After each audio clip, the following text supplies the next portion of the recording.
You think you deserve that money? That trust fund belongs to Tiffany now. She's better than you'll ever be." Janet's voice crackled through the phone like venom, each word slicing deeper than the last. I stared at the wall of my hotel room, gripping the desk to keep my hands from trembling. Outside, the Minneapolis skyline glittered with calm indifference. Inside, my stepmother had just declared war, and she didn't even know I'd already won. It wasn't always like this. There was a time brief distant when I thought I belonged, when I believed that if I studied hard, stayed quiet, kept the peace, they'd eventually see me.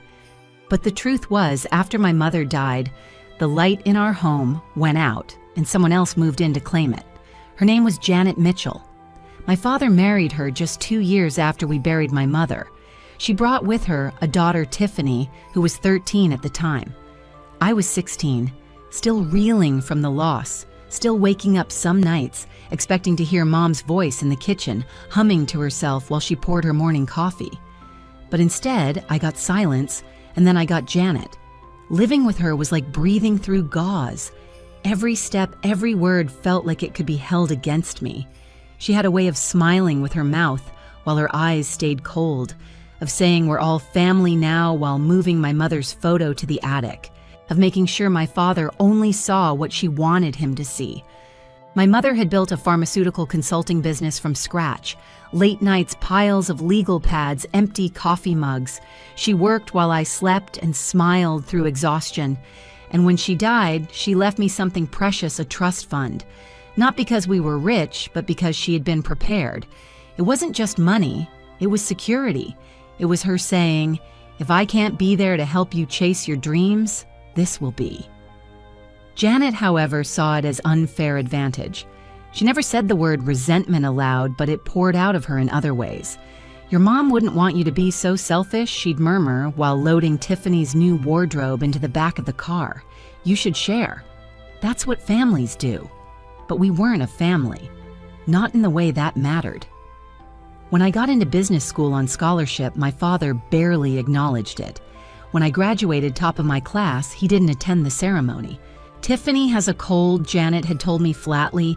"She needs her father right now." That was the last time I let myself cry over him. The next morning, I packed my bags and left without a word. No goodbye, no scene, just silence and a resolve I didn't even know I had yet. I threw myself into work. Pharmaceutical sales kept me on the move, always traveling, always pitching, always watching strangers try to read whether I was worth trusting. I got good at staying composed, smiling on cue, nodding even when I wanted to scream. It was a mask I'd learned young. I never touched the trust fund, not once, not when rent was tight, not when the job got rocky, not even when Tiffany posted about her third luxury vacation in a year. Accessing it would have meant dealing with Janet's tangled strings. I didn't need her hands on my mother's legacy. Still, the pressure was always there. A lingering threat. A knowing smirk from Janet during holiday dinners if I even showed up. "Some of us don't have trust funds to fall back on," she'd say, sipping wine. "We have to work for everything." The irony would have been laughable if it hadn't been so cruel. But 6 months ago, everything changed. I was sitting in an airport lounge sipping burnt coffee before a flight to Denver when my mother's lawyer, Mr. Harrison, called. His voice was calm but serious. "Gabriella, I thought you should know. There have been inquiries. Someone's trying to gather information about your trust, not legally, quietly. I didn't have to ask who. I already knew." Together, we spent the next weeks putting layers of protection in place, legal safeguards, alerts, digital logs. I signed updated documents in person. We agreed on protocols. I left nothing to chance. That's what Janet never understood. I may not have fought back then, but I was my mother's daughter, and I had learned how to prepare.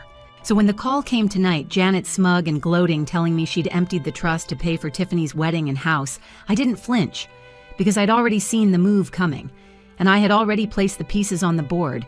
She thought I was still that quiet, grieving teenager. She had no idea I'd spent years sharpening every edge she'd left in me, and now I was ready. The hotel room was too quiet after the call ended, the kind of silence that buzzes in your ears. I stared at the screen. Janet's number still lit up, the words she'd said echoing louder than I could bear. "You think you deserve that money?" She hadn't even tried to hide her satisfaction. No finesse, no sugarcoating, just pure venom. That smug little laugh at the end had been the final straw. Tiffany, her precious daughter, needed it more than I ever would. Because I was just wasting it on my meaningless career, I breathed slowly, eyes fixed on the skyline outside my 17th floor hotel window. Minneapolis was beautiful this time of year. Crisp air, amber trees, glass buildings glowing in soft sunset light. It should have been a calm evening. I should have been reviewing tomorrow's sales pitch, but instead my stepmother was declaring that my life's foundation, my mother's legacy, was no longer mine. My hand hovered over my phone again, and then I dialed. Mr. Harrison picked up on the second ring. His voice was warm, precise, and unshaken. "Gabriella, I was expecting your call." "She finally made her move," I said, keeping it short. "She claims she's transferred everything to Tiffany." "I received an alert from the bank this morning," he replied. "An attempted breach. Signature didn't match. The documents were forged badly, I might add. None of the funds were moved. The breath I let out was shaky but solid. So, the money's safe." "Untouched," he said. "But we have enough to file. The bank has flagged the attempt. IP address timestamps, scanned copies of every document she submitted, every forged request. We have everything. Every call I'd ever received from Janet asking about the fund. Every email where she'd tried to guilt me. Every underhanded tactic she'd used to chip away at my resolve. It had all been cataloged. She'd overplayed her hand, and I wasn't 16 anymore." "Do you want to move forward?" he asked gently. "We can initiate formal charges for attempted financial fraud. I can also notify your family lawyer. Your father will be informed. He'll see every detail." I hesitated for only a moment. Not out of mercy, but habit. That ache in my chest still whispered, "What if Dad doesn't believe you?" But the difference now was I didn't need him to believe me. I had the truth. "Yes," I said clearly. "Send it all. Include the bank's report, the digital logs, her forged signatures. Copy my father." "Consider it done," Mr. Harrison said. Then softer, "Your mother would be proud. She always said you had her instincts, that you'd know when to protect what was yours." His words settled into my bones like warmth. It was strange how much I still needed to hear them. After we hung up, I didn't cry. I didn't pace. I opened my laptop and booked the next flight home to Boston. My client meeting could wait. There was a storm coming, and for once, I would be the one standing in the calm at the center of it. Packing was mechanical, the same way it had been that day I moved out of my father's house years ago when Tiffany's sniffle had mattered more than my degree. That was the day I'd realized I wasn't invisible. I was inconvenient, and Janet had been slowly erasing me in plain sight. This time, I wasn't running away. I was walking straight into the fire. As I zipped my suitcase, I reached into the inner pocket and pulled out the photo I always carried. My mom leaning against her desk, laughing, her eyes bright, her posture strong. It was taken the week before her final diagnosis. She hadn't told me yet, but I think she already knew. She'd built her consulting firm with grit and guts. Her legacy wasn't just the money, it was how she earned it. How she refused to apologize for her ambition, even when people told her she should stay in her lane. Even when men in suits called her aggressive for demanding what she was worth. The trust fund had been her way of protecting me from the very kind of woman Janet turned out to be. And now I was going to finish what my mom started. At the airport, I walked through security like I was gliding. My steps didn't feel heavy. They felt inevitable. I spent the flight rereading the documents Mr. Harrison had forwarded, time-stamped attempts to access, the fund-flagged mismatched IDs, emails sent from Janet's account under Tiffany's name, desperate, clumsy moves by someone who'd always assumed the rules didn't apply to her. There were records of calls she made to the bank manager pretending to be my guardian. I was 28. Janet had counted on me being passive. She had no idea I'd had the entire chessboard mapped out months ago. We touched down in Boston just after sunrise. The air was crisp, wet with dew, As I stepped into the terminal, my phone buzzed with a message from my father. "Looking forward to seeing you tonight. Janet said you're coming in late. Should I order pizza?" I stared at it. I almost laughed. He had no idea. And that was the saddest part. Janet had been narrating my story for him all these years, while I stood just off stage watching it unfold without a script. But tonight, he'd hear the real version. Not from a lawyer, not from a bank, from me. I sent back a simple reply. "Actually, I'll be there earlier than expected. We should talk." The house looked exactly the same. White siding navy shutters, the wind chime still hanging beside the porch light, tuned by my mother's fingers once upon a time. The garden had long since overgrown. Janet was never one for soil under her nails. Still, the shape of my childhood remained like a skeleton no one had buried properly. I walked up the steps slowly, carrying nothing but my briefcase. Inside it, every document Janet had tried to forge, every failed transaction, every signature that didn't match mine or my father's, every whisper turned into ink and timestamps and truth. I had texted my dad from the airport to say I'd be arriving early. He replied with a thumbs-up emoji, a ridiculous, clueless dot of a man, his kindness buried under years of noise Janet had carefully tuned to her frequency. The door creaked open before I could knock. Janet. Her expression flickered confusion, then irritation, then something I hadn't seen before. Fear. "Gabriella," she said, like a question, not a greeting. "Good morning," I replied. My voice was measured, neutral. It was the calm before her storm, and she knew it. "I thought your flight was later. I caught an earlier one." Behind her, I saw Tiffany curled up on the couch, scrolling her phone, wearing matching loungewear and indifference. Dad emerged from the kitchen holding a mug. He smiled genuinely, like none of this had touched him yet. "Gabriella, you're early," I nodded. "We need to talk." They all looked at me.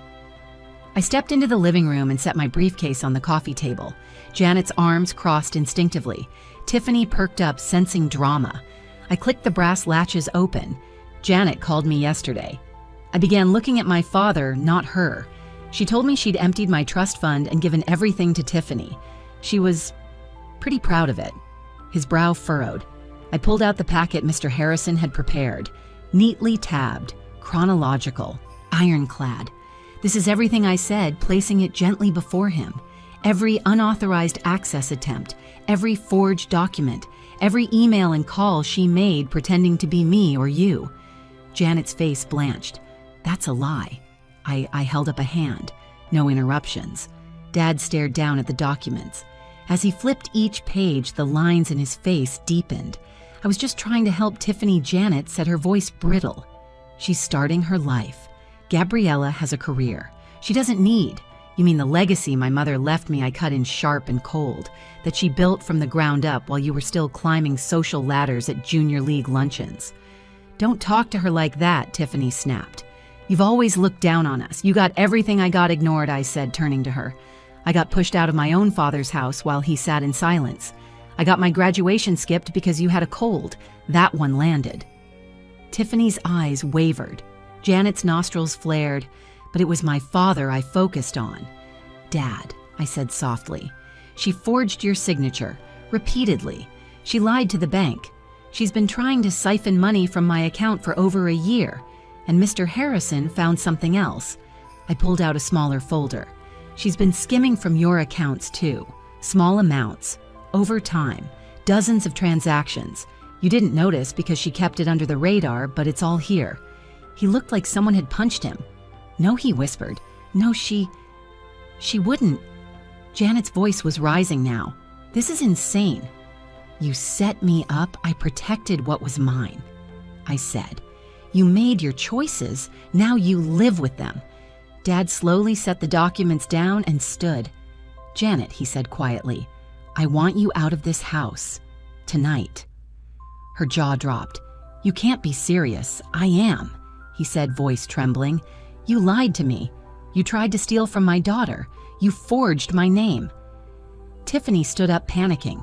"Wait, Dad, this is overreacting. Mom was just trying to..." to what he said, turning to her. To rob your sister, to rewrite history so she gets erased from our lives entirely. He turned to me. His eyes were glassy. Gabriella? I didn't know. I didn't know any of this. I know, I said. That's why I brought proof. Janet's shrill voice filled the room. You planned this. You waited for me to slip so you could look like the perfect daughter. No, I said, locking eyes with her. You planned this. I just made sure I was ready. She made one last attempt at control. You have no right. I've already filed the charges, I said, slipping my phone out and showing them the confirmation from Mr. Harrison. The bank's fraud department is involved. You'll hear from the police soon. The room was so still I could hear the furnace hum. Tiffany looked at me differently now. Less hate, more confusion. She realized something. This wasn't just me lashing out. This was years of silence, years of quiet, of survival. And now the truth was louder than anything Janet had ever whispered. The silence that followed felt like a lifetime. Janet's chest rose and fell as if she were trying to summon some final line, some twist of manipulation that would bend the room back in her favor. But it didn't come. The paper in my dad's hands said more than she ever could. It laid bare everything: her lies, her theft, her calculated war against a dead woman's legacy. This is a mistake, Janet choked out finally. We can talk about this, right? You don't want to tear this family apart. My father didn't move, didn't speak. He looked at the documents again, at the totals quietly drained from his account, the requests submitted in his name to access my trust fund, the timestamps matching hours he'd been at work or asleep. I think he said slowly, "You already did that." Tiffany's arms crossed as she hovered near the doorway, her voice quieter now. "So what, you're just gonna throw us out over some money?" I turned to her, leveling my voice. "It's not about the money, Tiffany. It's about what that money represented. It was my mother's work, her foresight, her final gift to me. And Janet didn't just try to steal it. She tried to erase everything that made it matter. She was just trying to make things fair," Tiffany said, but her tone had lost its conviction. I looked at her for a long moment. "Did you know?" Her eyes darted. "No, not exactly. I mean, she always talked about how unfair it was, how you never helped, that you had a safety net and we didn't." Her voice cracked. She made it sound like you didn't even care. That old weight tightened in my chest. The years of being misunderstood, the years of being explained to others by someone else's bitterness. "You think I didn't care?" I said quietly. "I didn't touch that money for 12 years, not once. I worked every job I could find. I slept on couches when rent got too high. I stayed out of your way. I didn't ask for anything." Tiffany swallowed hard. I was 16 when Mom died, and instead of getting support, I got Janet. She moved her things into my mother's closet, took down our family photos, told me I was lucky to even be allowed to stay. My dad winced. I tried to believe we were a family. I continued. But it was always clear I was the ghost in this house, and Janet spent 12 years making sure I stayed that way. Janet stepped forward now, rage peeking through her carefully rehearsed expressions. "You ungrateful, I filed the report already," I said coldly. "Mr. Harrison is handling everything. The authorities will reach out to you." Dad turned to her slowly. "You need to leave Janet, both of you." "You'll regret this," she hissed. "No," he replied, voice flat. "I regret not seeing it sooner." Janet stormed off, stomping up the stairs to pack. Tiffany hesitated. She looked between me and Dad, uncertainty flickering behind her eyes. Then she followed. The door to her room clicked shut. I stood near the window, breathing in the space. The furniture was the same, but something had shifted. I could feel it in the way the light moved across the floor, the way the house exhaled for the first time in years. Dad sat down on the couch and rubbed his face with both hands. "I really didn't know," he whispered. "I know. She told me you wanted nothing to do with us, that you'd taken your mother's money and left, that you were too proud to help, too selfish. She lied. I see that now." His hands trembled as he picked up one of the documents again. "You must have hated me." "No," I said, almost surprising myself. "I missed you. But I couldn't fight both of you. Not back then." He looked at me like he was seeing me for the first time in over a decade. "I'm so sorry." It was the only thing I'd ever needed to hear. That night, Janet left in a fury. Tiffany didn't speak to me. She walked past me with her suitcase, her face a mix of confusion and humiliation. She wasn't the villain, but she'd been complicit. Whether she realized it yet or not, she'd have to sit with that. The next day, Dad forwarded me an email from his attorney confirming he'd started divorce proceedings. "You were right to walk away," he wrote in the message body. "But I hope we can both start walking back now. It would take time to rebuild, time and intention. But the fog that had clouded this house was lifting. For the first time in years, I felt like I could breathe." In the weeks that followed, the dust settled, but the echoes lingered. Janet tried to play the victim, of course. Her lawyer sent a tone-deaf letter accusing me of entrapment, calling the trust fund family property. But the bank's records told a different story. So did the forged signatures, the timestamps, the voice recordings of her calling under a fake name. Her story crumbled before it ever made it to a courtroom. Mr. Harrison handled the entire case with surgical precision. I didn't have to lift a finger beyond the initial report. Janet was charged with attempted fraud and financial exploitation. She accepted a plea deal to avoid jail time, but the court ordered restitution every cent in damages, plus legal fees. More importantly, she was banned from managing any financial accounts for the next 10 years. A fitting consequence for someone who thought she was entitled to rewrite legacies with a pen and a lie. Tiffany reached out to me in an email 2 weeks later. It wasn't long, but it wasn't cruel either. I didn't know she forged documents. I thought you just didn't want to help. I thought Mom was telling the truth. I guess I didn't question enough. "I'm sorry." I didn't reply right away. What could I say? That I understood? That I forgave her? Maybe I would someday. But forgiveness, like trust, is earned. And right now, I was focused on something else building what my mother had always dreamed for me. Mr. Harrison and I sat down the following month to go over final paperwork. The trust fund was intact, every penny untouched, just like it had been since the day Mom passed. As I looked at the balance on the document, I didn't see money, I saw possibility. I saw late nights, coffee-stained contracts, and the determined eyes of a woman who had clawed her way into an industry that didn't want her there. I saw her. "I want to use it," I told Mr. Harrison, "the way she wanted me to." He nodded. "You're ready." And I was. That fall, I registered my own business, Mitchell Strategic Consulting, focused on helping pharmaceutical startups streamline operations, navigate compliance, and build with integrity everything my mom once did. I signed the first client 3 weeks later, then another. Within 6 months, I had an office, a team of 4, and a waiting list.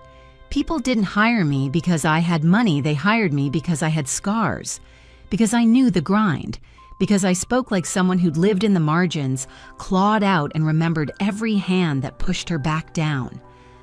One of those team members was Sarah, mid-20s, whip-smart, fiercely driven. On her first week, she told me, "I read about your mother's old firm. You're rebuilding her legacy, aren't you?" "No," I replied. "I'm building mine." But she gave me the blueprint. Meanwhile, my dad slowly re-entered my life, not just as a parent, but as a person. He started joining me for lunch at the office every Wednesday. At first, the conversations were stiff, filled with pauses and awkward apologies. But over time, they softened. He told me stories I'd never heard, how he and my mother met at a pharmaceutical trade show, how she once pitched a $1 million idea while wearing a coffee-stained blouse, how she stayed up late drawing logos on napkins. She used to say you were like a diamond, he told me one afternoon. Pressure didn't crack you, it made you clearer. I smiled. She said that every time someone underestimated you. Sometimes we sat in the office's break room long after lunch, sipping coffee and going through old files he'd found in storage client pitches from my mom's first contracts notes, scribbled in the margins, even a few hand-drawn charts that mirrored the ones I'd made in school. I hadn't just reclaimed my mother's trust fund. I'd reclaimed her story, and finally, my place in it. 5 years have passed.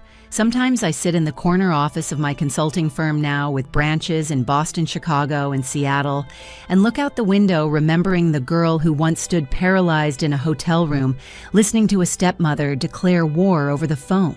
That version of me feels like someone else, someone quieter, more afraid, but I know she's still in here. I keep her close not because I owe her anything, but because she's the one who got me through it. Dad retired last year, but he still visits the office sometimes. He mentors the junior staff, especially the ones who remind him of me. He says it keeps him close to Mom. In some ways, I think it keeps him close to himself, too, to the man he forgot how to be when he was drowning in grief. There are no more photos of Janet in the house. Her presence has been scrubbed from the walls, the shelves, the spaces she once claimed as her own. My father converted my mother's old office into a reading room full of business books, photographs, and yellowed notebooks she'd scribbled ideas in. That space hums with her energy, like she never left. It was in that room not long ago that we found something I hadn't seen before. Tucked inside a worn copy of Built to Last was a folded letter addressed in my mother's delicate handwriting to Gabriella. It was dated just weeks before she passed. My dearest Gabriella, if you're reading this, it means I'm no longer with you, but I'm never far. I didn't just leave you money, I left you freedom. The freedom to build what you want, how you want, without permission or apology. You are smarter than they know, stronger than even I sometimes remembered. Never let anyone dim that light in you. Trust yourself. I do. Love always, Mom. I read it once, twice, then again through blurry tears. Then I had it framed and placed above my desk. It hangs there now beside a photo of her and me laughing at her office desk, our faces lit by joy and exhaustion and mutual determination. That's who I come from. That's what I carry. Janet moved to Arizona last I heard. Tiffany stayed in Boston. She still sends me the occasional birthday email. We're polite, distant. Not close, but not at war either. Maybe one day we'll say more. Maybe not. I've learned that some wounds fade while others become part of your shape. Not all broken things need mending. What matters is this: I didn't just survive what Janet did. I used it. I built something better, not out of spite, but out of intention. I reclaimed my mother's legacy and then shaped my own. My business doesn't just advise pharmaceutical firms. We mentor women entering the field. We fund scholarships in my mother's name. We run workshops for daughters who never got the guidance they needed from home. And every Wednesday, when Dad walks into my office with his coffee and his well-worn stories, I'm reminded that healing doesn't always come with fireworks. Sometimes it's just lunch, shared space, a second chance done right. Last week, while sorting through old paperwork, I found the original trust fund statement, the first one Mr. Harrison had shown me all those years ago. The balance hadn't mattered then. What mattered was what it represented: a mother's final act of love, protection. I placed it in a new folder labeled Legacy Initiated, because that's what this was. Not a story of revenge, a story of preparation and rise. And if there's anything I've learned, it's this: sometimes the greatest strength isn't in striking back. It's in standing firm, waiting, and being ready when the moment comes. Have you ever been forced to protect what's rightfully yours against the very people who were supposed to protect you? Tell your story in the comments below. And if Gabriella's journey resonated with you, don't forget to like, share, and subscribe. There's more strength in silence than the world expects.